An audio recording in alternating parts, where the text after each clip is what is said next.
अस्सलामुअलैकुम, आप देख रहे हैं के न्यूज एचडी। मैं हूं हारिस अली शाह गिलानी। खबरों के सिलसिले को आगे बढ़ाते हुए रुक करेंगे सिंध के शहर दादू का, जहां से रिपोर्ट कर रहे हैं हमारे नुमाइंदे सफीर हुसैन नकवी। खैरपुर नाथन शाह में आज सिलसिला 72 शोहदाए करबला के सोहम के सिलसिले में मरकजी इमाम बारगाह सैयद पीर शाह में अंजुमन जाफरिया में मजलिस आज़ा मुनक्किद हुई। मजलिस आज़ा में अलामा गुलाम कमर मुस्तफ़ाई और अलामा इमरान नजीफी ने खिताब किया। इन्होंने 72 शोहदाए करबला की जिंदगी पर रोशनी डाली।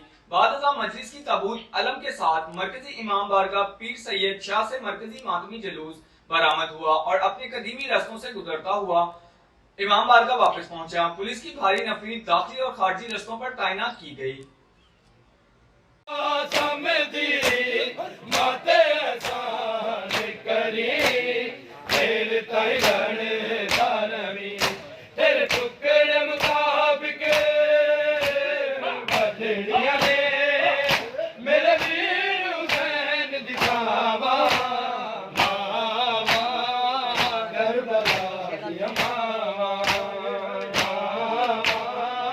करबला दिया मावा,